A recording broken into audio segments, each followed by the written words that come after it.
Nature and scope. सबसे पहले हम स्टडी करते हैं व्हाट इज ह्यूमन ज्योग्राफी। थोड़ा सा इंट्रोडक्शन लेते हैं टॉपिक का। ज्योग्राफी, तो ज्योग्राफी जो हमारा 2 वर्ड से बना होता है, जियो प्लस ग्राफी। जियो का मीनिंग होता है अर्थ, ठीक है, अर्थ व्यू लो जिसपे हम रह रहे हैं, एंड ग्राफी इज स्टडी, यानी कि when we study something about earth that is our geography. जब भी हम अर्थ के बारे में स्टडी करेंगे विल स्टडीड अंडर ज्योग्राफी। तो study of earth is geography. अब ज्योग्राफी की हमारी 2 ब्रॉडर ब्रांचेस होती हैं, one is systematic geography, another is regional geography. Systematic geography का हमारा होता है जब हम किसी चीज को सिस्टम से पढ़ते हैं, यानी कि हम किसी पर्टिकुलर एलिमेंट को ओवर द अर्थ पढ़ते हैं। If I am studying about humans, ठीक है, ह्यूमन की वर्ल्ड पॉपुलेशन कितनी है, तो मैं जो सिर्फ ह्यूमन का कंटेक्स्ट है मैं उसको पढ़ूंगी ऑल ओवर द वर्ल्ड, ठीक है। इसके अंदर क्या पढ़ूंगी, ह्यूमंस इस एरिया में है तो कैसे हैं, उस एरिया में है तो कैसे हैं, पूरे वर्ल्ड का सिर्फ ह्यूमन से रिलेटेड कंटेक्स्ट में पढ़ूंगी, ठीक है। This is systematic geography. If we talk about regional geography, तो as the name suggest region, जब हम रीजन के बारे में स्टडी कर रहे होते हैं तो इसमें क्या होता है, हम किसी पर्टिकुलर रीजन को with reference to all the geographical elements, यानी कि एक रीजन की मैं स्टडी कर रही हूँ। If I am studying about Haryana, तो हरियाणा के अंदर कैसा क्लाइमेट है, कैसे यहाँ पर सेटलमेंट है, कैसे यहाँ पे वाटरफॉल, रेनफॉल, वट जो भी मेरी सारी ज्योग्राफिकल एलिमेंट्स हैं उन सबको मैं कंसिडर करूंगी, बट ओनली हरियाणा का, यानी कि एक पर्टिकुलर रीजन का, ठीक है।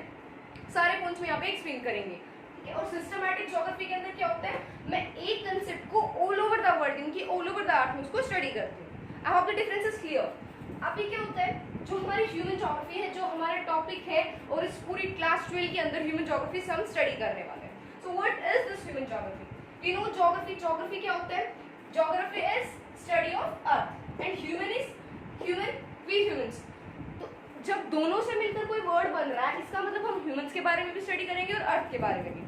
तो डेफिनेशन क्या बनती है इन दोनों के बीच का, यानी कि study of humans with earth, ठीक है। दोनों वर्ड साथ में हो गए इनकी, humans and study of earth. It means when we study about humans with their relation to earth, यानी कि जब हम ह्यूमन का रिलेशन अर्थ के साथ स्टडी करेंगे, that is human geography. And physical geography जो हम क्लास 11 में स्टडी करके आए हैं, फिजिकल क्या होता है, जब हम फिजिकल फीचर्स की बात कर रहे होते हैं, स्टडी ऑफ फिजिकल फीचर्स जब हम करते हैं। Geography we know study of earth, यानी कि जब हम अर्थ के फिजिकल फीचर्स के बारे में पढ़ते हैं, that is our physical geography, जो कि रीजनल ज्योग्राफी की ब्रांच है। And when it study about human relations with geography with earth, so this is a branch of systematic geography. I hope this diagram is clear to you all. Now moving on to some important definitions. हमारा topic है human geography, तो हम सिर्फ उसी से तक रहेंगे, ठीक है। तो ह्यूमन ज्योग्राफी क्या होता है, there were some scholars, ठीक है। हर एक ज्योग्राफी, जैसे ज्योग्राफी सब्जेक्ट है, इस सब्जेक्ट के अंदर क्या होता है, कुछ स्कॉलर्स होते हैं, ठीक। तो उन स्कॉलर्स ने क्या किया है, अपनी अपनी डेफिनेशंस दी हैं। तो सबसे पहले हमारी स्टार्टिंग करते हैं फ्रेडरिक रेटजेल से। फ्रेडरिक रेटजेल, यहाँ पे एक important one mark MCQ question बन रहा है, he is known as father of modern human geography। अब father of modern human geography क्यों, बिकॉज वो पहले इंसान थे जिन्होंने ज्योग्राफी को ह्यूमन रिलेटेड अप्रोच दी, अप्रोच यानी कि एक लुक दिया।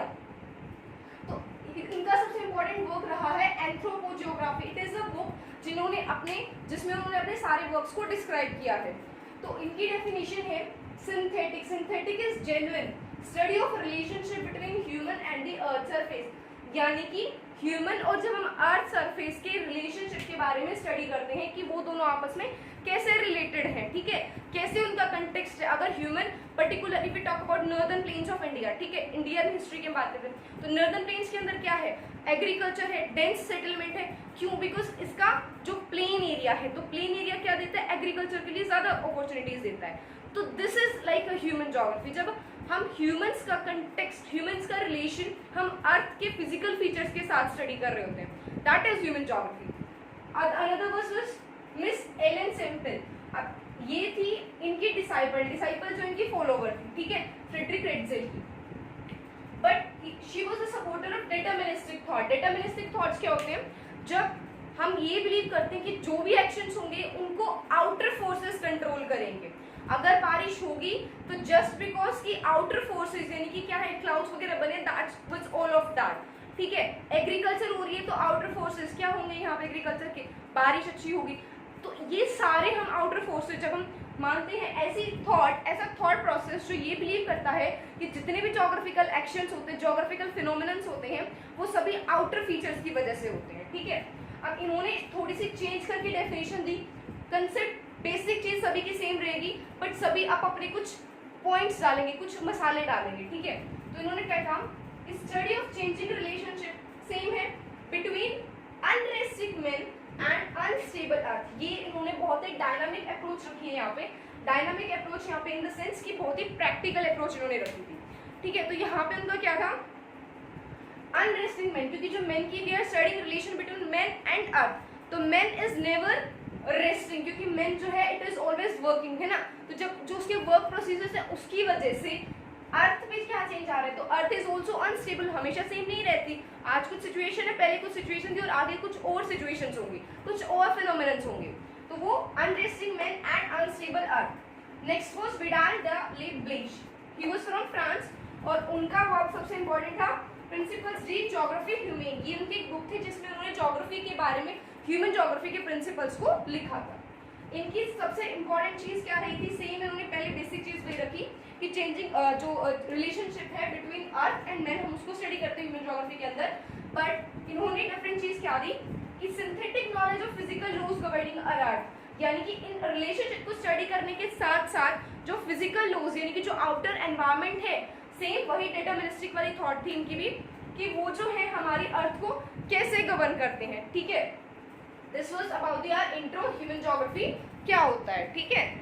सो now our topic is nature of human geography. Nature क्या होता है, नेचर से जब भी हम मीन करते हैं तो we mean by personality. Personality यानी कि मेरी पर्सनालिटी कैसी है, जैसा मेरा नेचर होगा वैसी मेरी पर्सनालिटी होगी, और जैसी मेरी पर्सनालिटी होगी वैसा ही मेरा वर्क होगा। तो इसी से समझते ज्योग्राफी से रिलेटेड कंटेक्स्ट। अब क्या हुआ, नेचर जो है ह्यूमन ज्योग्राफी का क्या है, पहले समझेंगे उसका वर्क क्या है, यानी कि जो उसका वर्क है वही उसका नेचर है।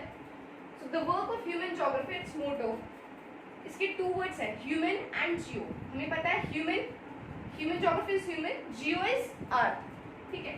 तो जब हम इनका इंटर रिलेशन पढ़ते हैं, यानी कि अर्थ ह्यूमन को कैसे इन्फ्लुएंस करती है एंड ह्यूमन अर्थ को कैसे इन्फ्लुएंस करता है, दोनों एक दूसरे पर क्या इम्पैक्ट डालते हैं, this is the nature of human geography. जब हम इन दोनों का इम्पैक्ट, इंटर रिलेशनशिप एक दूसरे पे पढ़ते हैं, that is our human geography, nature of human geography. अब ह्यूमन के अंदर हम क्या पढ़ेंगे, उनका सोशियो कल्चरल एनवायरनमेंट, सोशियो किस तरीके की सोसाइटीज में क्या कल्चर है उनका, तो उसके अंदर क्या पढ़ते हैं, उनके हाउसेस कैसे हैं, विलेजेस कैसे हैं, किस टाइप की कम्युनिटीज में रह रहे हैं, क्या उनकी सेटलमेंट होती है।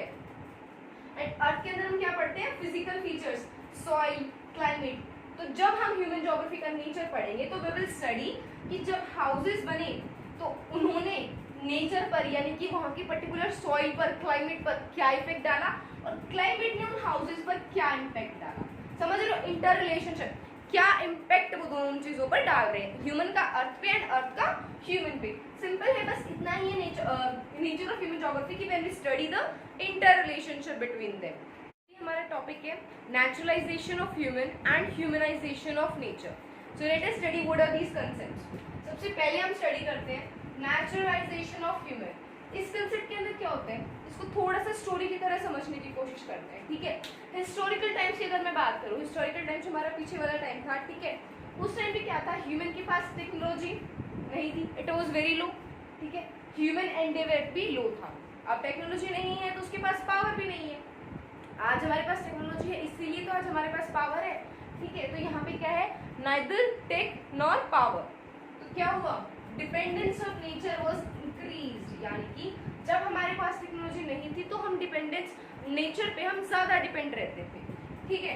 तो नेचर हम पे ज्यादा कंट्रोल करती थी because we didn't have technology. जब जिसके पास पावर नहीं है तो उसको दूसरे डोमिनेट करेंगे, तो उस टाइम पे नेचर हमें डोमिनेट करती थी।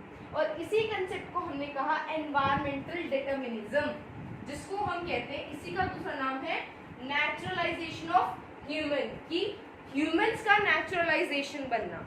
अब इसको याद करने का कंसेप्ट क्या है, दूसरा हम पढ़ेंगे, तो उससे पहले इसको याद करने की ट्रिक देखो। इसके अंदर बड़ा वर्ड कौन सा है, नेचर। तो यानी कि नेचर इज पावरफुल, जो बड़ा है, जो उसका वर्ड बड़ा वही पावरफुल है, वही बड़ा है। तो यहाँ पे नेचर इज पावरफुल। जब ह्यूमन एंडेवर, ह्यूमन पावर लो है, that is naturalisation of human. And ये कैसी स्टेट थी, स्टेट ऑफ नेसेसिटी। नेसेसिटी किसको थी, जरूरत किसको थी, ह्यूमन को। जब जिसको जरूरत होती है वो हमेशा लो लेवल पे रहता है, ठीक है। इसको यहाँ पे इस चीज की जरूरत थी, नेचर की। तो this concept was environmental determinism. Determinism क्या होता है, we have studied deterministic thoughts. Determinism क्या होता है कि जब हम बिलीव करें कि जो भी एक्शंस होंगे वो आउटर फोर्सेस के कंट्रोल होंगे। अब यहाँ पे क्या था, एनवायरमेंटल डिटरमिनिज्म, कि सब कुछ एनवायरमेंट डिटरमाइन करेगा। देखो पहले टाइम पे क्या था, ना तो वी हैड एसीज, ना ही रूम हीटर्स थे। तो अब अगर गर्मी का मौसम होगा तो कैसे लाइट क्लोज डालने होते थे, बट आज के टाइम पे अगर गर्मी का मौसम है तो भी अपने रूम्स के अंदर बैठ के चाहे हम ठंड के कपड़े डाल लें, कोई मैटर नहीं करता। बट उस टाइम पे क्या था, एनवायरमेंटल डिटरमिनिज्म, डिटरमाइन कौन करेगा सब कुछ ह्यूमन एक्टिविटीज को, environment. And we are studying human geography, तो स्टडी ऑफ अर्थ और नेचर का हम पढ़ रहे हैं। तो यानी कि जब एनवायरमेंट डिटरमाइन करेगा, एनवायरमेंट डिटरमाइन करेगा हर चीज को, environmental determinism is naturalisation of human. ठीक है, दूसरा कंसेप्ट आया ह्यूमनाइजेशन ऑफ नेचर। ठीक है, हमने क्या किया, कुछ टाइम बाद ह्यूमन के हमने स्टार्ट किया, सबसे पहले ह्यूमंस ने families, then houses, then communities, थोड़ी फार्मिंग करना स्टार्ट कर दिया। ठीक है, तो ये सब जो क्या हो रहा था, डेवलपमेंट हो रही थी ह्यूमन की। तो डेवलपमेंट जब हो रही थी तो क्या हो रहा था कि डेवलपमेंट की अपॉर्चुनिटीज, पॉसिबिलिटीज और ज्यादा बढ़ गई। तो जैसे जैसे पॉसिबिलिटीज बढ़ती गई तो हम किस स्टेट में आ गए, नेसेसिटी से फ्रीडम की स्टेट में आ गए।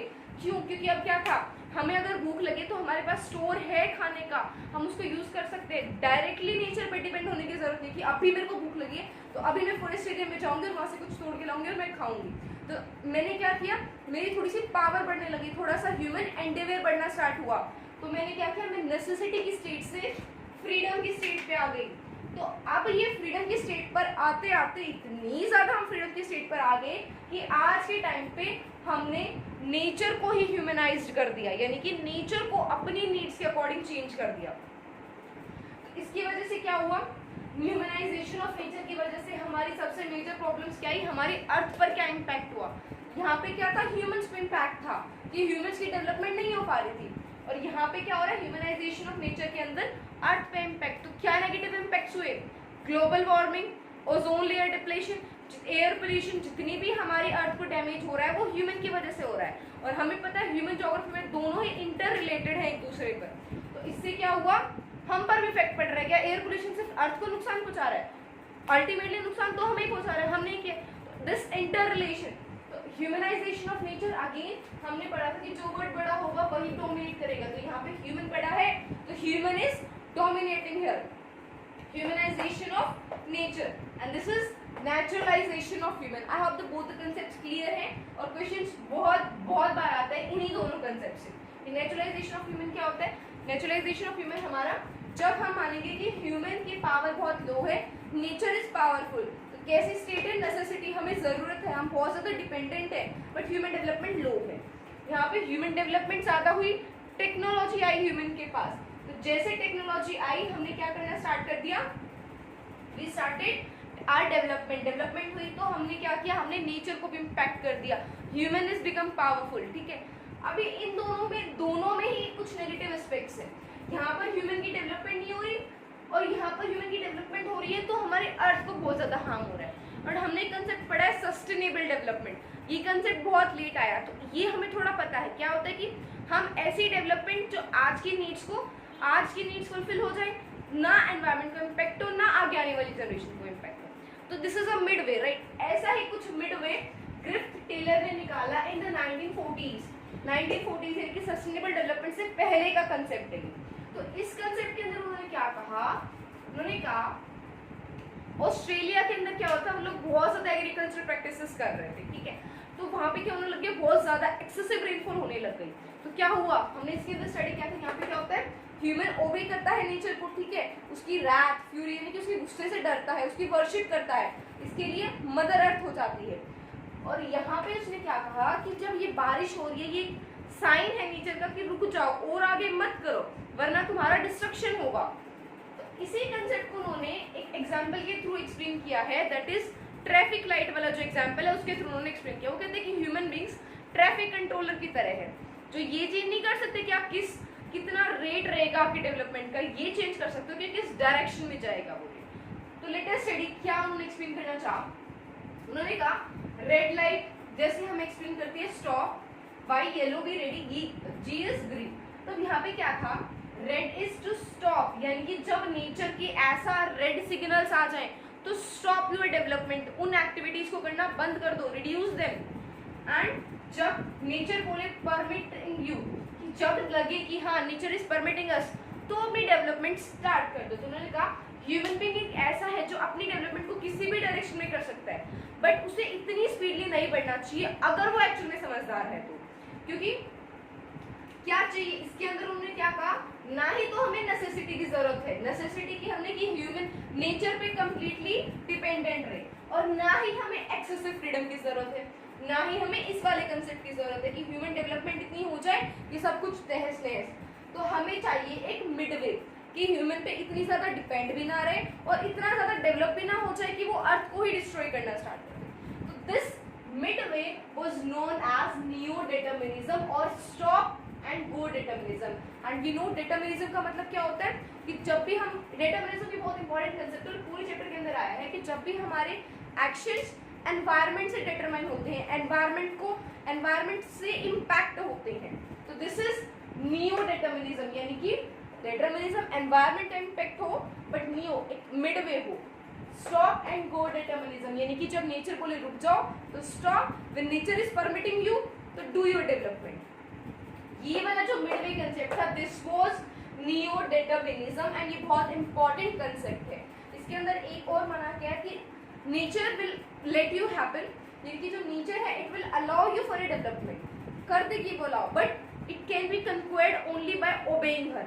आप उस पर रूल तभी कर सकते हो when you are obeying her, यानी कि डेवलपमेंट होनी चाहिए बट डेवलपमेंट के लिए कुछ लिमिट्स होनी चाहिए। तो यहाँ पे आपको डेवलपमेंट करनी है येलो लाइट के अंदर कि उसकी जब वो रेड लाइट स्टॉप बोले तो स्टॉप हो जाओ, जब वो परमिट करे तो चलो। तो यहाँ पे हमें रखना है येलो नियोन डिटरमिनिज्म। ठीक है, इस चीज से हमें इसको मेमोराइज करना है। समझ आ गया तीनों concepts? Midway path is new determinism, naturalisation of human and humanization of nature. अभी हम स्टडी करेंगे ह्यूमनाइजेशन ऑफ नेचर। जो हमने कंसेप्ट पढ़ा कि कैसे टेक्नोलॉजी ने हेल्प की नेचर को कन्क्वेयर करने में। हमारा टॉपिक है कि कैसे टेक्नोलॉजी ने ह्यूमन डेवलपमेंट में हेल्प की। ये क्वेश्चन ऐसा है जो मोस्ट ऑफ टाइम सीबीएसई ने दिया है कि, और 3 एग्जांपल्स होते हैं तो 3 मार्क्स के अंदर ये हमारा क्वेश्चन आता है कि how technology help in discovering natural elements, या टेक्नोलॉजी ने नेचर को एक्सप्लोर करने में कैसे हमारी हेल्प की, stated with the help of example. तो इसके अंदर जब हम आंसर लिखेंगे तो पहले जो हमने ह्यूमनाइजेशन ऑफ नेचर बताया था कि कैसे अर्लियर सिचुएशन थी और कैसे अब है, थोड़ा सा इंट्रो देके फिर हमें ये 3 एग्जांपल्स दे रहे हैं इसके अंदर। तो the very first example is friction और हीट, यानी कि जब फ्रिक्शन और हीट की हेल्प से we discovered fire, the very first invention of human being. Next जब हमने डीएनए की जेनेटिक्स को स्टडी किया कि डीएनए की जेनेटिक्स होता क्या, उनके अंदर एक्शन होता क्या है, तो इससे क्या हुआ, जो बहुत सारी डिजीज थी उनको हमने कन्क्वेयर किया, यानी कि उनकी डिजीज की हमने मेडिसिन निकाल ली। एरोडायनामिक्स के लॉज जो हमने स्टडी किए तो उसकी वजह से हमने क्या कर लिया, फास्टर प्लेन्स डेवलप करना स्टार्ट कर दिया, और फास्टर प्लेन्स डेवलप करना स्टार्ट कर दिया तो इससे क्या हुआ कि जितने भी हमारे डिस्टेंस रिलेशंस यानी कि फार ऑफ द सीज वाले जो रिलेशंस कंट्रीज थी उनसे आप इजीली कम्युनिकेट कर सकते हैं। So now we will study human geography through the corridors of time. तो ह्यूमन ज्योग्राफी हमें पता है थ्रू कॉरिडोर्स। कॉरिडोर्स हम किस चीज के लिए यूज कर रहे होते हैं, कॉरिडोर्स की हम जब एक रूम से दूसरे रूम में जाने के लिए जिस एरिया का यूज कर रहे होते हैं तो दैट इज कॉरिडोर।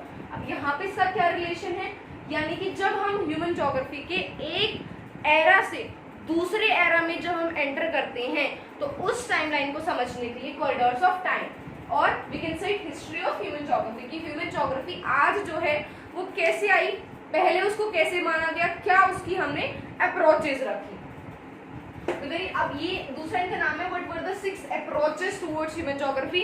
3 मार्क्स का क्वेश्चन है, वेरी कंफ्यूजिंग, अभी याद रहता है बट एग्जाम टाइम पे you will most probably forget it कि what were the 6 approaches of human geography. तो वी आर स्टडीइंग अप्रोचेस क्या देखने का नजरिया रहा था टुवर्ड्स ह्यूमन ज्योग्राफी, किस चीज के लिए हमने उसको प्रैक्टिकल वर्ल्ड में यूज किया था।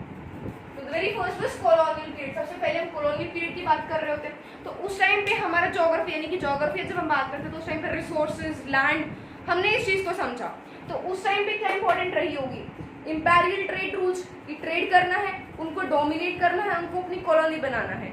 तो उसमें हमने क्या किया, एक्सप्लोरेशन एंड डिस्क्रिप्शन, कि हमें उस एरिया को एक्सप्लोर करना है, हमें ढूंढना है उन एरियाज को, कौन से एरियाज हैं, एंड देन विल डिस्क्राइब। तो ज्योग्राफर का सबसे इंपॉर्टेंट टास्क क्या था, एक एनसाइक्लोपीडिया बनाना उस एरिया की।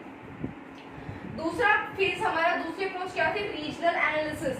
अब क्या सोचा गया, हमें पता तो चल गया पार्ट्स के बारे में। अब जो पूरी अर्थ है वो पार्ट से ही तो बनी है, ठीक है। इफ दिस इज माय अर्थ, तो इसके 4 पार्ट्स है, तो अगर मैं एक पार्ट को समझ जाऊं तो ऐसे ही दूसरे को, ऐसे इसको, ऐसे इसको, तो मैं क्या करूंगी, पूरी अर्थ को समझ जाऊंगी।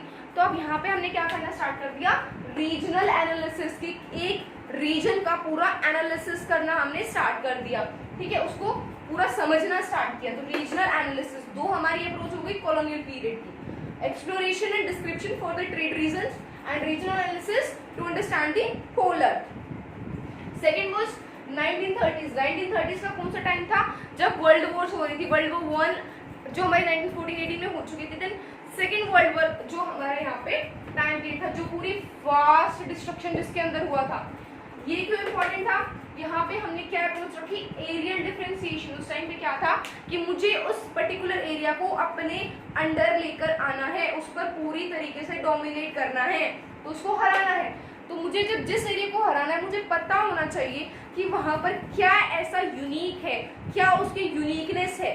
तो एरियल डिफरेंशिएशन कि ये एक एरिया उस एरिया से डिफरेंट क्यों है, तो दिस इज 1930s की टाइम पे हमने करना स्टार्ट किया कि areal differentiation we started studying in it. Now the third was between 1950s and 1960s। अब ये वाला कौन सा टाइम पीरियड था, we know it was time period of cold war. इस टाइम पे हमारी पूरी कन्फ्लिक्ट चल रहे थे, पूरा वर्ल्ड डिवाइड हो चुका था।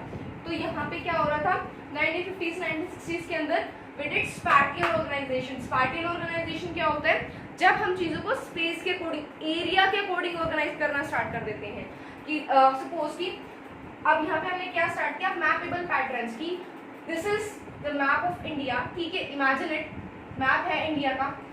ये यहाँ पे हम क्या करेंगे, ह्यूमन एक्टिविटीज की, इस पर्टिकुलर एरिया में क्या एक्टिविटीज हो रही है, इस पर्टिकुलर एरियाज में क्या एक्टिविटीज हो रही है। तो एक ऐसा मैपेबल पैटर्न ढूंढना ह्यूमन एक्टिविटीज को ऑर्गेनाइज करने के लिए in space, space in the sense area के अकॉर्डिंग, कि इस एरिया में क्या है, इस एरिया में क्या है और इस एरिया में क्या है। ये हमने जब करना स्टार्ट कर दिया, तो this was spatial.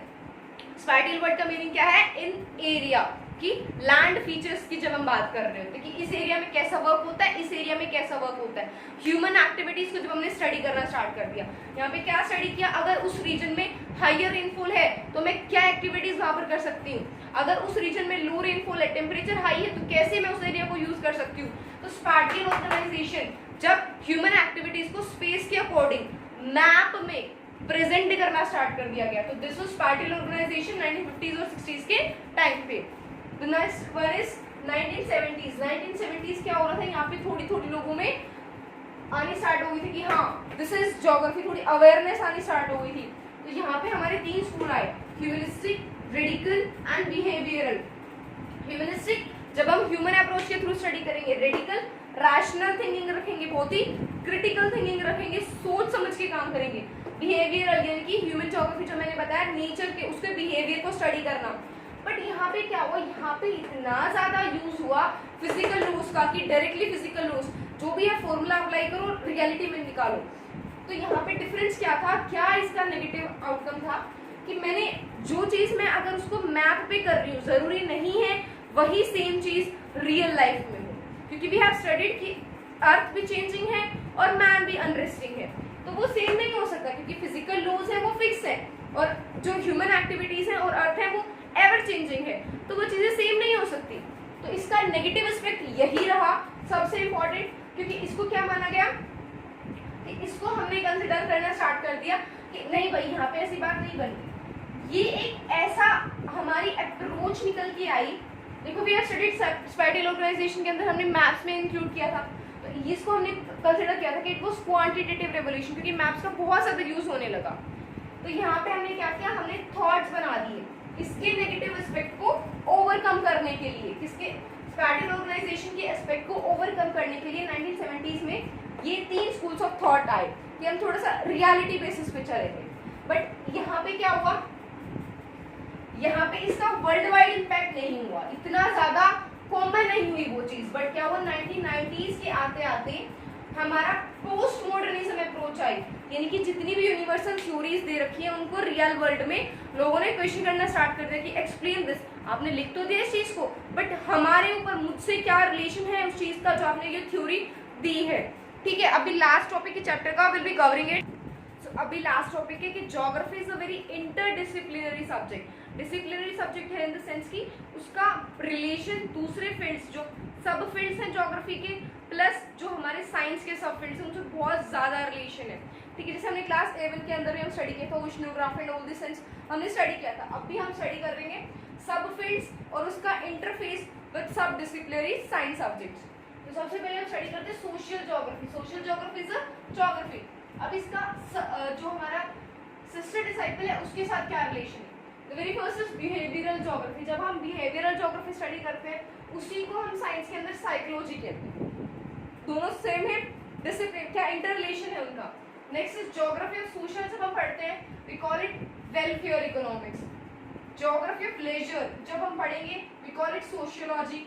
Cultural geography जब हम पढ़ेंगे एंथ्रोपोलॉजी, जिसके अंदर हम अपने कल्चर्स को स्टडी कर रहे होते हैं कि पर्टिकुलर रीजन का कल्चर कैसा है और उस कल्चर का ह्यूमन बीइंग पे क्या इम्पैक्ट पड़ रहा है। Gender geography, sociology. Historical geography जब हम पढ़ेंगे this is history and this is a very common phrase कि जो ज्योग्राफी है it provide a stage for the drama of history to act on. कि ज्योग्राफी एक स्टेज के रूप में एक्ट करती है जहाँ पे हिस्ट्री के ड्रामास क्रिएट होते हैं। तो they are very interrelated to each other. Next is medical geography. जब हम स्टडी करते हैं तो वी कॉल इट एपिडेमियोलॉजी। इसकी इंपॉर्टेंस क्या हो रही होती है कि जो प्रीवियस जितने भी हमारे ईयर्स गए हैं उसमें क्या ऐसा एपिडेमिक आया था जिससे इम्पैक्ट हो, तो जिसके अंदर हम सोशल ज्योग्राफी जब हम पढ़ेंगे तो we call it medical geography, but when we study in science we call it epidemiology. The next is political geography. This is just to memorize. ठीक है, इधर ऐसा कुछ नहीं है। पॉलिटिकल ज्योग्राफी जब हम स्टडी करेंगे तो सोशल साइंस के अंदर we call it electoral geography. Electoral geography क्या होती है कि मेरे को इलेक्शंस करवाने तो हमें पता है उनके अंदर कॉन्स्टिट्यूएंसीज बनती है कि इस पर्टिकुलर एरिया में इतनी पॉपुलेशन है तो यहाँ पे एक रिप्रेजेंटेटिव होगा। जब हम उन एरियाज को स्टडी कर रहे होते हैं साइंस सोशल साइंस के अंदर we call it electoral geography, but जब हम उसको साइंस में स्टडी करेंगे we call it psephology. Same military geography जब हम स्टडी करेंगे, मिलिट्री ज्योग्राफी हमारी क्या होती है जब हम स्टडी कर रहे होते हैं कि एक पर्टिकुलर रीजन है, ठीक है, वहां पर मेरे को अगर मेरी मिलिट्री डिप्लॉय करनी है, अब जिस भी रीजन को ज्योग्राफी की नॉलेज होती है वही कोई भी फाइट या वो जो हमारी लड़ाई होती है उसको जीतते हैं, क्योंकि उनको पता होता है कि उधर के फिजिकल फीचर्स कैसे हैं। अगर मैं अपने सोल्जर्स को वहाँ पे भेज रहा हूँ, ठंड का मौसम है, उन्हें गर्मी के कपड़े पहना के भेज दूंगा, क्या वो जीत पाएंगे? नहीं, पहले मैं उनको हारने की वजह दे रहा हूँ। तो वहाँ पे क्या होगा, मिलिट्री ज्योग्राफी। तो जब हम उसको साइंस के अंदर स्टडी करेंगे, this is military science. Next is economic geography. Economic geography के अंदर क्या होता है, economic geography first is geography of resources. Geography of resources के अंदर क्या होगा, we call it resource economics. Geography of agriculture, जब हम एग्रीकल्चर स्टडी कर रहे होंगे, this is agricultural science.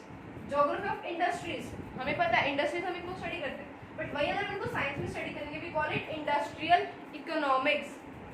Next is geography of tourism, जब हम स्टडी करेंगे this is tourism travel and management, जिसको हम स्टडी करते हैं, ठीक है, बिजनेस स्टडीज के साथ हमारे यहाँ पे रिलेट हो जाता है। नेक्स्ट इज जब हम इंटरनेशनल ट्रेड स्टडी करते हैं तो same is study in social science as well as in science also.